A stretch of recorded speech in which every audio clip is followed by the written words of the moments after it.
Ayun, hello everyone. Good evening. Good evening, Sir Ray. Good evening sa ating mga viewers. Kamusta kayo? Hello, Sir Harmon. Kamusta? Naririnig Yes. mo ako, sir? Yan, sir. Rinig naman. Malinaw. Saka malakas. Yan. O, kanina kasi parang medyo nagkakaroon naman ako ng Ay, problema. ganun ba? Yes, hello. Ayun. So, good afternoon sa ating, or good evening, no? Good evening sa ating mga Yan ako. minamahal na taga-subaybay sa ating Ray Santos Music Studio Facebook Live, sir. Yan. Tama. Okay.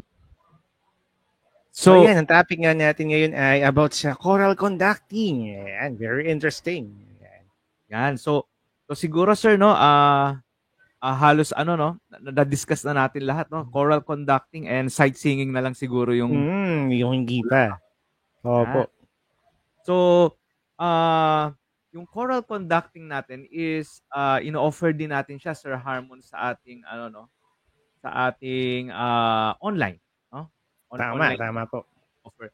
And at the same time, of course, we are focused on conducting yung sa rhythmic pattern, and of course kung paano nila i-compass yung 2/4, 3/4, 4/4, something like that, no, sir? Tama. And Tama po. napaka-interesting nitong subject na 'to, sir, lalo na kung ikaw ay choir master, or kung gusto mong matuto kung paano mag-conduct. Yan, okay. So yan yung ating pag-uusapan today, sir, no? Tama, tama, sir. So, ayun, very interesting. And by the way, sir, kwentuhan mo naman kami. Ano ba yung background mo sa choral music? Parang ganyan, sa choral conducting. Oo, sir, no? Alam mo, sir, medyo mahaba yung karanasan natin Oh. pagdating sa choral conducting. Kasi, sir, parang, di ba, sir, kasi taong simbahan din ako before, sir, no? Mm. So yun talaga yung parang naging drive ko, no, para pumasok sa conservatory. No, siyempre nung Oh. unang-una gusto ko talaga parang singing, no?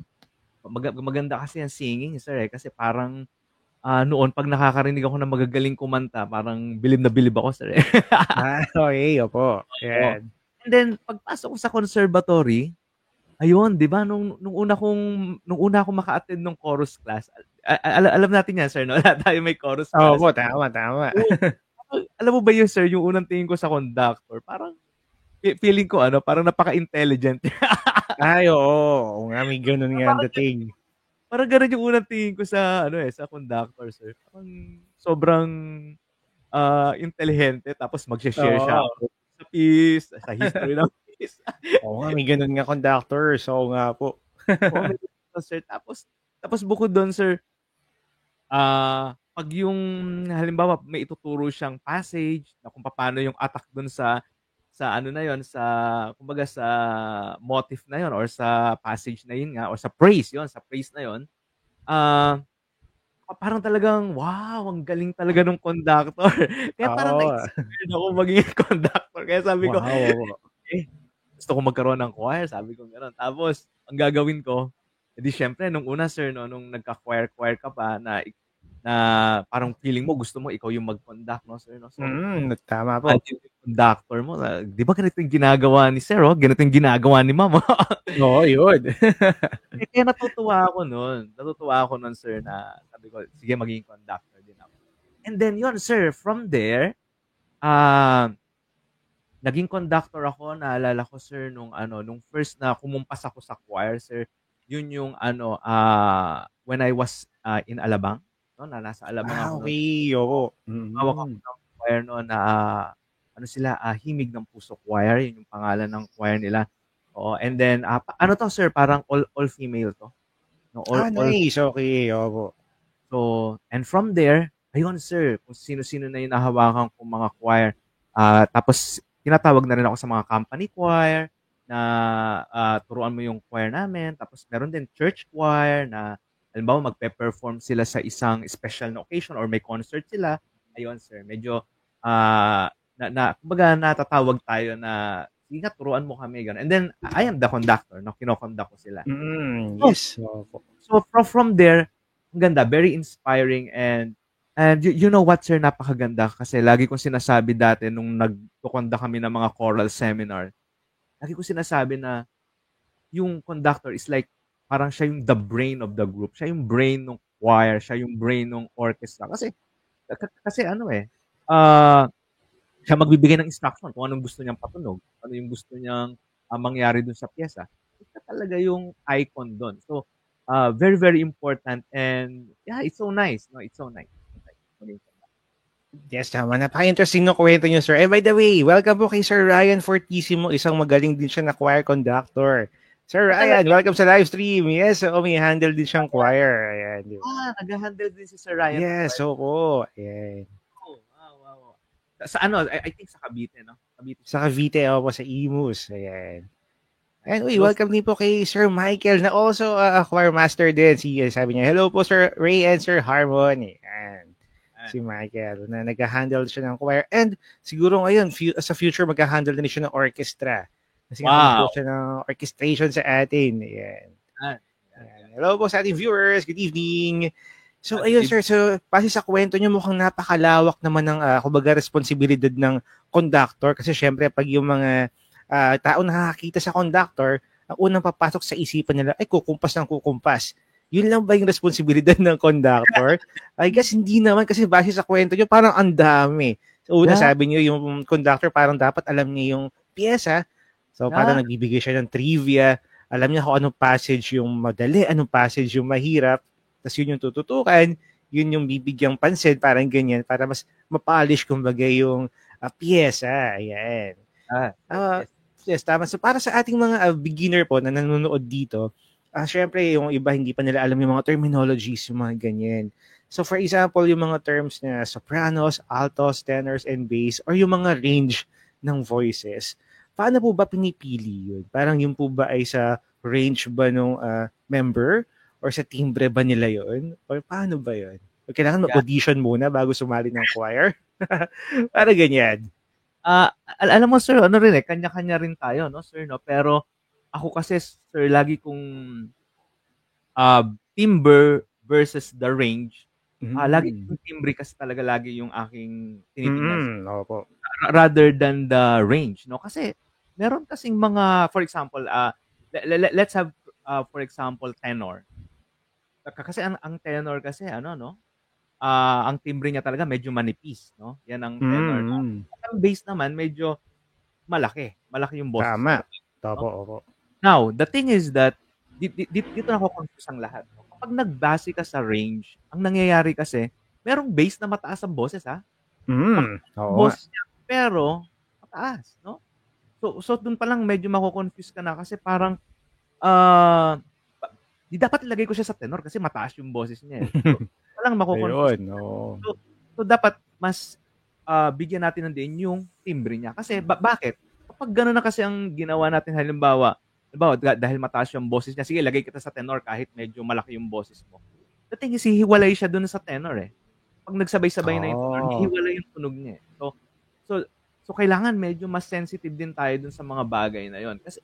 Kasi it will, kumbaga, it will answer the question na kung magiging maganda ba yung tunog nyo or hindi. No, parang gano'n.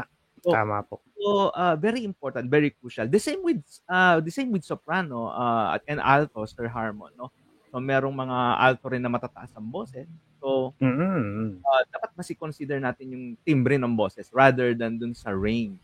So, very, very important yun. So if you are looking doon sa mga bagay na yun, halimbawa talagang nakukuha mo ng maganda yun na, okay, manipis ang boses niya, let's have it sa soprano, then mas magiging matagumpay yung pagpapatunog mo dun sa choir rather than sa range ka tumitingin.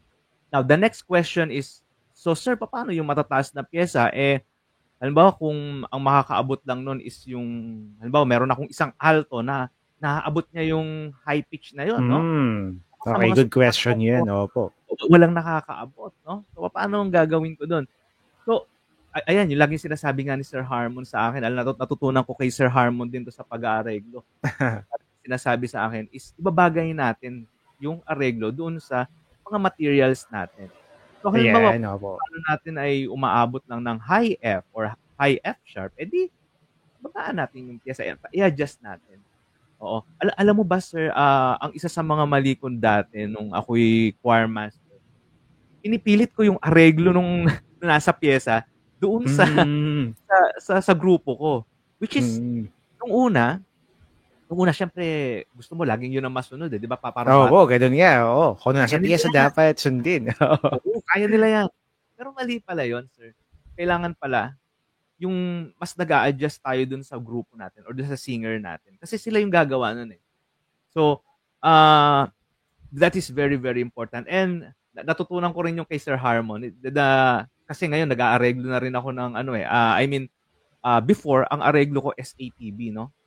Pero nung nag-aareglo ako ng SSAA, alam mo ba sir, ang ginagawa ko nun, yung areglong SATB, pinakakanta ko sa SSAA.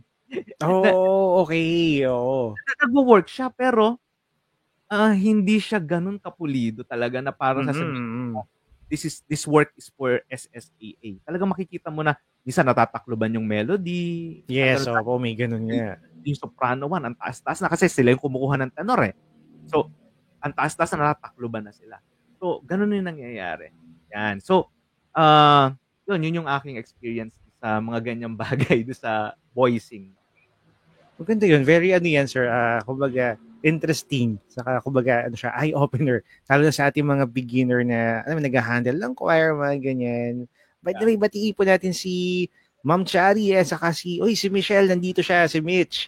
Hello guys, welcome sa live stream. Marami tayong viewers tonight. And Yeah. kung gusto nila ang choral conducting na topic, ayan. Wow, gusto niya. Oo. And tama yun, sir. Minsan may mga piyesa tayo na talagang sinulat talaga, intended for all female voices.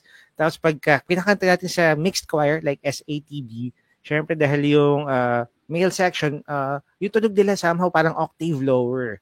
So pag pinakanta mo sila nung tunog nung written talaga for SSAA, nag-iiba-iba talaga minsan yung texture, kumbaga parang ganun. At the same time, kung SATB, syempre merong bass, meron talaga ilalim. So, kung binigay natin sa SSAA, kung all female, somehow iba din yung sound, parang ganon. Nag-iiba talaga. Kaya yun yung importance din, inaaral din ng conductor mismo yung pyesa. At ayun nga, kumbaga, parte rin ng responsibilidad ng ating conductor yung pag-research about do sa pyesa, yung instrumentation niya, ganyan, saka yung style bago ibigay sa choir. Ayun. So napakalawak ng responsibilidad ng leader or ng ating conductor. Ayan. Hindi lang kumpas ng kumpas. Anyway, so yung actual naman na pag-kumpas, sir, yung pinaka-basic, paano ba ginagamit yun? Kaliwang kamay ba o kanang kamay? Ano ba yung mga time signature kung tawagin? Ayan. So pwede po ba kayo Oo. magkwento tungkol doon? Oo, yan. Kasi ano eh, very, very important yung, kasi tama alam mo sir, yung sinasabi mo kanina, natutuwa ako dun sa sinasabi mo kanina, yung, ano ba yung conducting, yung kumpas-kumpas lang. Oo, yun na nga, di ba? Makakala ng tao, yun lang yun. Pero alam mo, maraming kasing ibig sabihin yun. Yung iba kasi yun ang iniisip nila na, sige, baka at least may kumukumpas, gano'n. Para, ang Oo, ganda. tama. Oo. Parang sapat na ba yun? Ganun lang. Alam mo, meron akong sinulat na libro dun sa, ebook siya actually. Mm. Yung estratehiyang pangkoro, no? And Oh. alam mo ang na-share ko doon, yung si conductor is lagi siyang nag-a-ask. Ask. Mm. May hinihingi siya, ask. And then yung singers mo or yung choir mo is they will act. So si conductor ang ask. Ganda nun Si conductor ang ask, ang choir member ang act. So, kailangan kung anong sabihin ni conductor, gagawin ng choir. Ngayon, napakadaming gamit yung kamay, no? So usually ako ang ginagawa ko dito, yung right hand ko, yun yung sa ating meter, no? Yung ating 2/4, 3/4 or 4/4 or yung time signature natin, no? So usually ito yung kanan ang ginagamit ko. And then yung kaliwa, doon na yung mga nuances natin. Yung kung ano, halimbawa dynamics, what else? Crescendo, decrescendo, something like that, no? Tapos kung saan sila magbi-build up or halimbawa gusto mong sa part na yun palalabasin mo yung boses ng tenor. So you use your left hand. Pero of course, depende rin sa conductor yan. Marami kasing ibang style ng conductor na dun sila naging komportable. Pero kung yung basic yung tinatanong natin, yun yung basic, no? Right hand is for meter or time signature, and then yung left, dun tayo umaano ng nuances natin or nung mga gusto nating mangyari. Yan. So, ganyan yung pagko-conduct. Tama. So sabi nyo nga, depende rin sa style ng conductor. Kasi minsan may conductor din, I guess na minsan sila mismo yung tumutugtog or nag-accompany sa choir. So, Ayun, paano nga naman yun? Tumutugtog sila tapos paano yung gagamitin pag kumpas? Kaya iba siguro mata, no? Or eyebrows, mga ganun. Yeah. Nakaranas ka na nun, sir? Wala pa naman. Well, sa chorus class, minsan may ganun times. Yung mismong professor, siya yung kukumpas. Although sa concerts, hindi naman. Normally, hiwalay yung accompanist. Hiwalay yung conductor. Yeah. Oo. Ayun. Minsan ulo, sir. Pwede, no? Basta makita ng choir. Minsan ganun. Pero sir, parang mas tama yung sinasabi mo na dapat talaga hiwalay siya, lalo na sa concert. Kumbaga, tama. Opo. Talagang promote pianist. Unless kung let's say, halimbawa sa church setting, baka kasi iba naman talaga yung setting kapag halimbawa sa church. Yung mismong organist, sila din mismo yung, kumbaga, magbibigay ng instruction or mag-a-ask nga do sa ating choir. So, kailangan din siguro clear yung body language mismo ng organist. Ayan, kung yung pag ganun ng ulo, paggalaw, siguro yun yung downbeat, ayan, or yun yung tempo, sana mag-gets siya mismo ng members ng choir. So, kailangan din ng clarity, kumbaga, sa kada action ng conductor. Ayun, para mapalabas niya yung gustong sound. Ayan, speaking of choir, lalo na sa mga church choir, syempre nagwa-warm ups tong mga to. So, ano po ba yung ibig sabihin ng vocal warm-up? So, ano po ba importance nito? Yung warm-up naman natin, no? Yeah? Ako yun, lagi ko sinasabi yung vocalization is, ayan, vocalization. Of course, warm-up and the exercise for the voice. Warm-up and exercise for the voice. So, warm-up, hindi tayo basta-basta kakanta, no? So, sa mga choir masters diyan, kailangan lagi tayong vocalize, no? Dati nga sir, akala ko yung vocalization, no, parang nakakatamad gawin. Oo. Pero yun pala sir, ano pala napaka-useful niya, especially kung gusto mo yung choir mo is mas mag-perform ng mas maganda, no? Kasi talagang very useful na in a sense na hindi sila mahihirapang kumanta pag ang kanta nila ay yung mismong kanta na talaga na pina-practice nyo. No? So, hindi sila mahihirapan kasi nga nakapag warm up na sila. No? And then number 2, exercise for the voice. So, na-exercise yung ating range. So, very important sa choir yung range ng kada boses. No? So, when you vocalize, nadadaanan nila lahat itong mga keys na to, no? Which is very, very important. Kasi bakit? I-hit nila lahat yun eh. I-hit nila yon. So, for example, ang pyesa nyo ay medyo high F sharp. Something like that. High F sharp. So, vocalization pa lang, hinihit na dapat nila yon ng soprano or ng tenor. Tama. Opo. Halimbawa naman, kung sa bass naman low G, no, yung ating G doon sa pinakamababa doon. Halimbawa, yun yung i-hit ng bass, no? So dapat vocalization pa lang pinai-hit mo na sa kanila 'yon. So tama nga naman. Very important ang vocalization. Now, the thing is that ang problema kasi sa vocalization, sir, is parang basta pa-vocalize lang tayo ng pa-vocalize, no? So, there are 2 things na we need to understand sa vocalization. Number 1 is technique.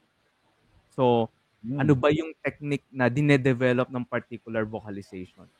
That is number 1, technique. And then, the next is purpose. So, tama yan. Opo. Dapat klaro sa singer natin, anong technique, anong purpose. So, for example, let's have an example. So, halimbawa, meron tayong vocalization na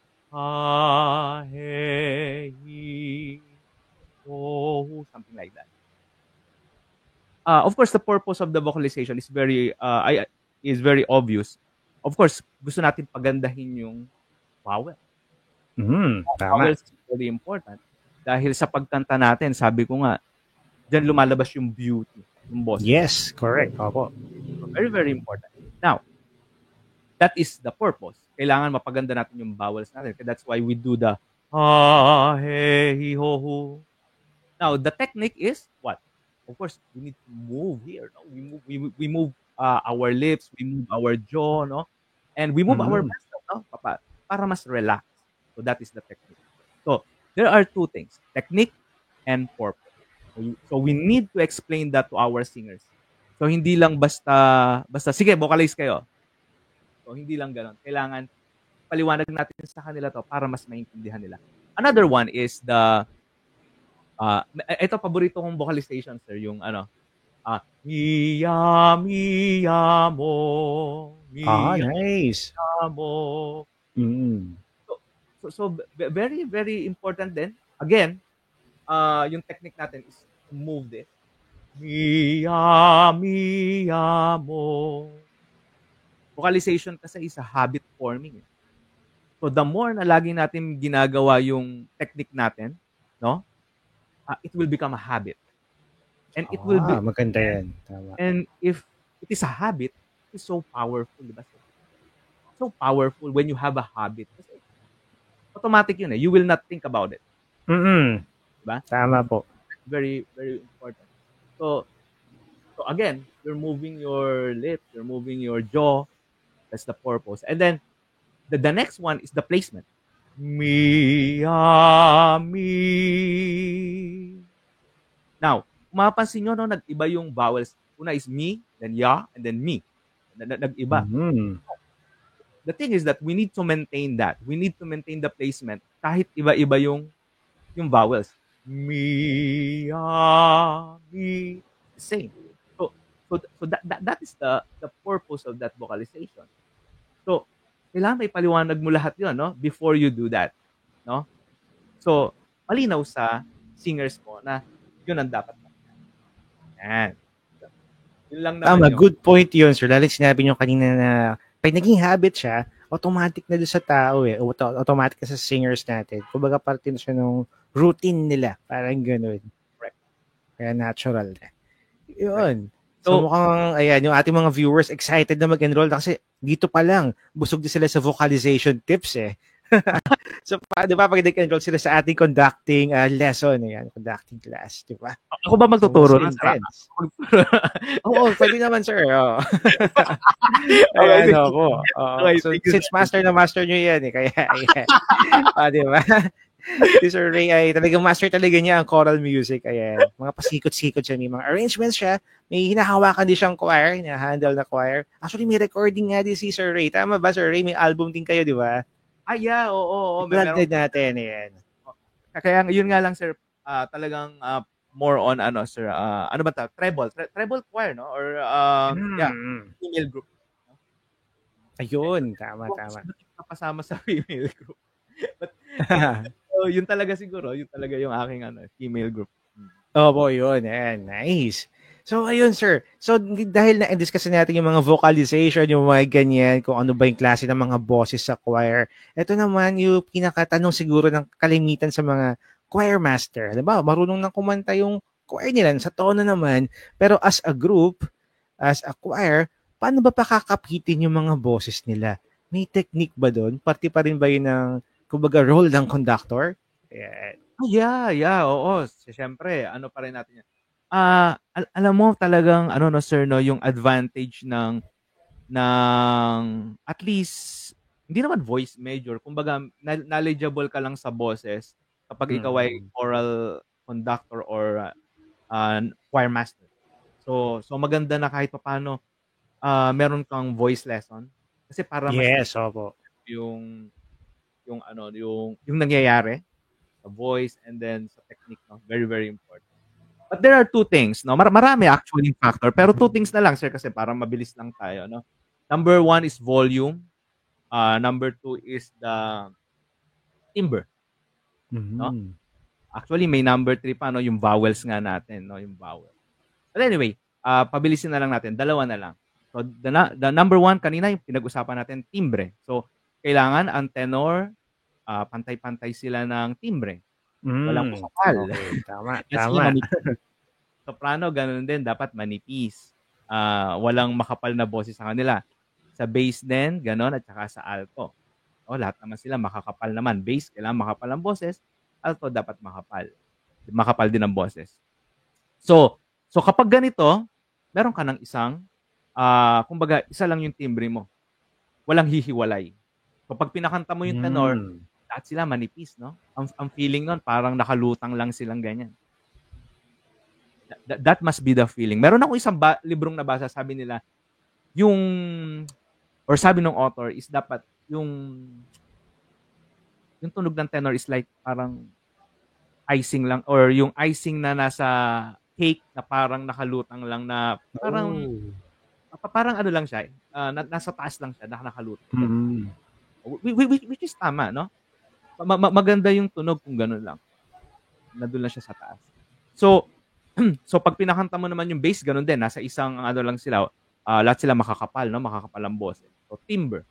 And then number 2 is volume. Very, very important. Ang isang choral singer is kailangan marunong mag-control ng boses.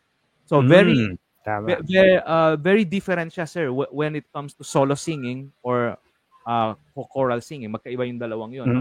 Oo nga. Solo singing, pwedeng walang control, no? Pwedeng yung tinatawag nilang belt out. You can belt. Pero sa choir, hindi mo pwedeng gawin yun, sir. Hindi ka pwedeng buga ng buga sa choir.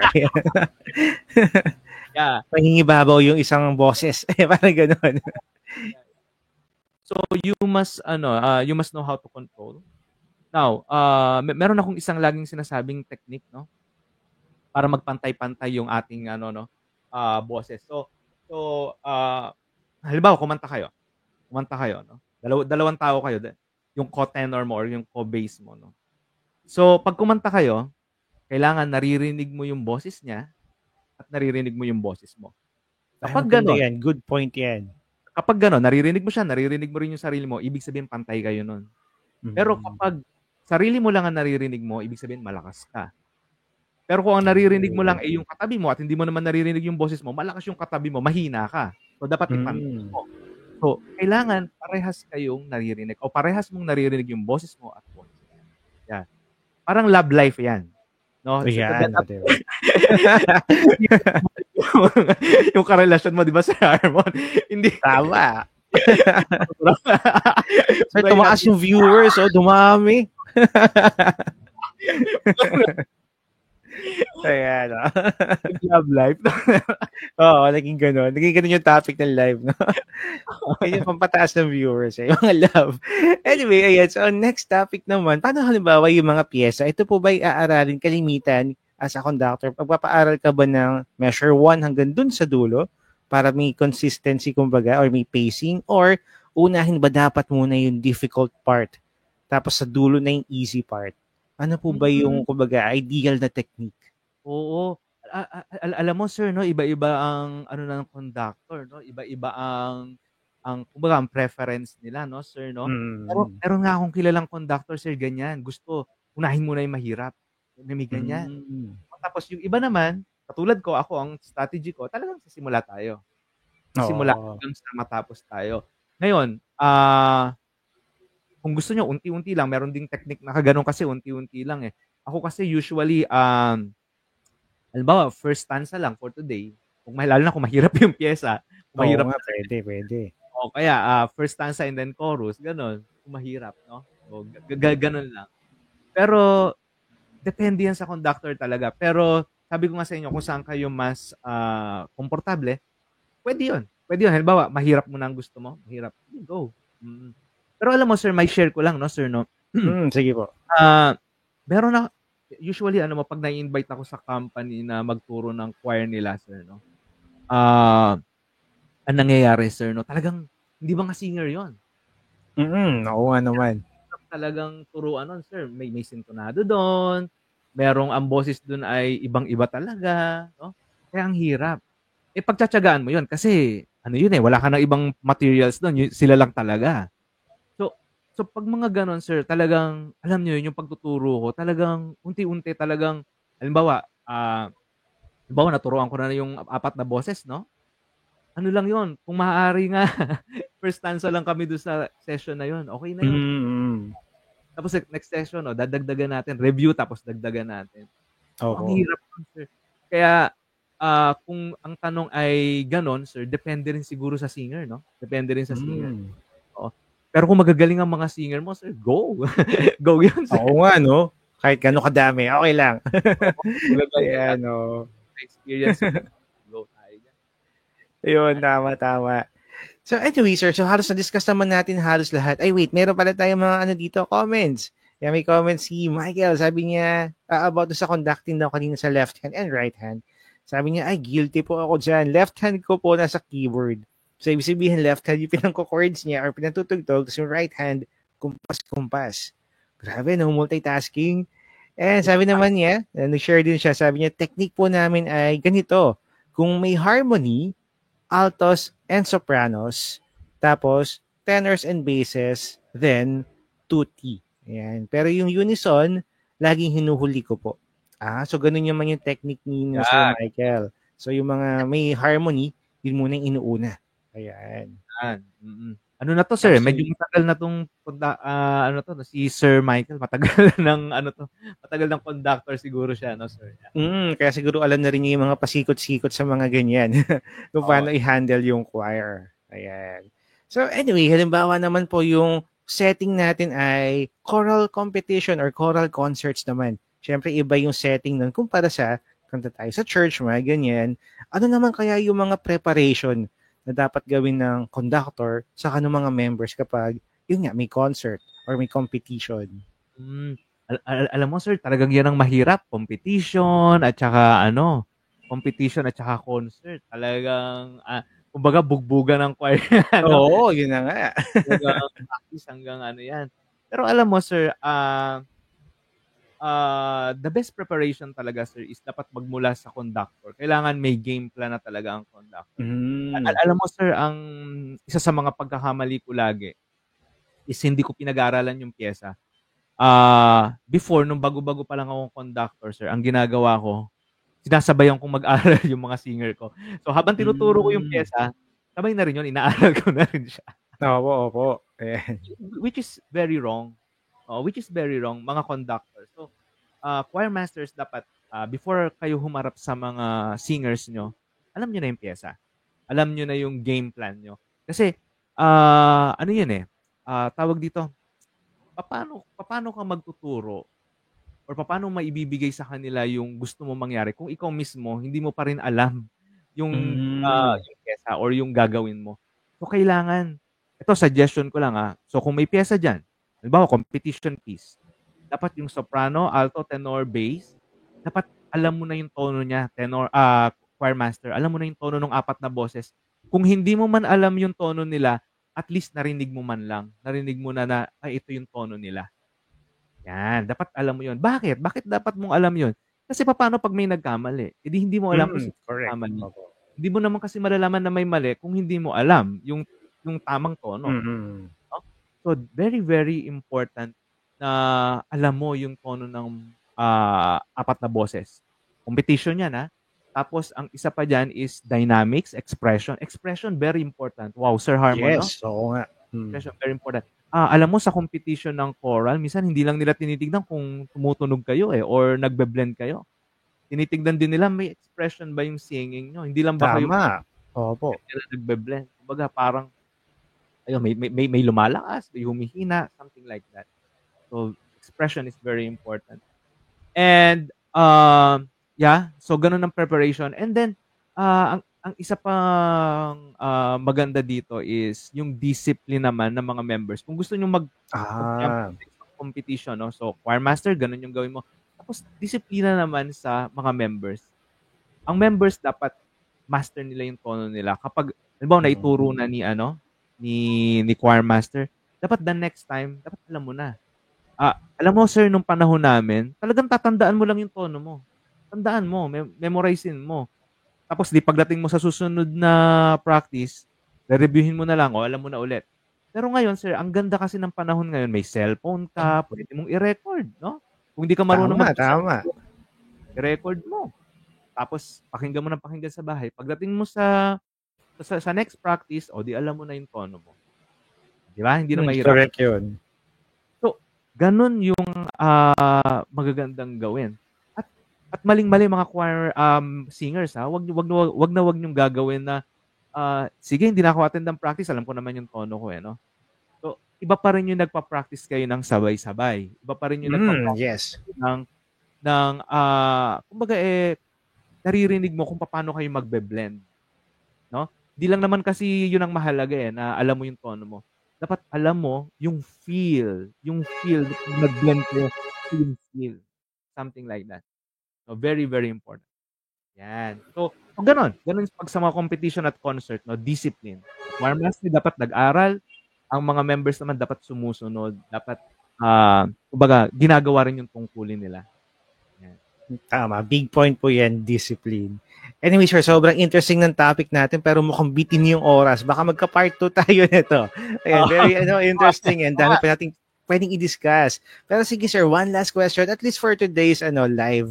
So, ano naman po yung rewarding part ng pagiging conductor? Siyempre, pinag-usapan natin kanina yung mga responsibilidad. Ayan, yung mga, kumbaga, reality ng buhay ng isang conductor. Pero ngayon naman, ano ba yung kagandahan naman or yung reward nga bilang conductor?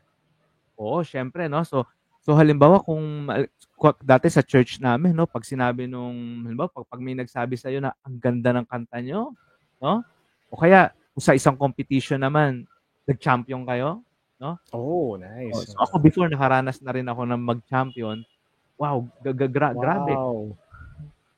Kung masaya yung member, mas grabe yung choir master. Talagang yung choir Oh. master talagang ano yan, feeling niya talagang nasa, alam mo yun, nasa ulap siya, gano'n. Oo, gano'n. Cloud9, ganyan. At hindi lang yun, kasi alam mo, it's like, you are, alam mo ba yung sir, yung parang, halimbawa, kung nagpe-paint ka or nagluluto ka, sir, tapos biglang Mm. parang, merong makapagsabi, "Ay, si ganyan, masarap magluto yan." Tapos mamaya, si ano, masarap magluto yan. Ganyan, yung parang Mm. biglaan na nalaman na masarap ka palang magluto, something like that. Parang gano'n, parang makikilala ka na, ito yung champion ng ano, ito yung champion ng ganyan. So, very rewarding siya in a sense na siguro, yun nga, siyempre kasama na dun na yung medyo sisikat ka na ikaw yung choir master ng ganyan, medyo ikaw yung ganito, ikaw yung ganyan. So, very rewarding siya, and of course, yung hirap mo na binigay mo yung the best mo, 'no? Very, very important. Yan. Ganyan, sir, 'no? Tama yun. Uy, si Father Bernie nandito siya. Hello, Father Bernie. Good evening. Sabi niya, good guide for musicians. Great. Sabi niya, way to go. Salamat, Father Bernie. Ayan. Hello, Father. Si Father yung ano, 'no, sir, 'no? Yes po, siya po yung nagpa-record sa atin Oo. ng kanyang composition, yung Mass. Ayan. Grabe. Grabe, Father, congratulations, ang galing ng composition ni Father. Actually, sir, 'di ba sabi ko sa'yo kung pwede natin siyang i-post sa ating ano, sa ating Yes po. Mm. oo, parang, nagpaalam naman tayo kay Father yata na, sir, 'no?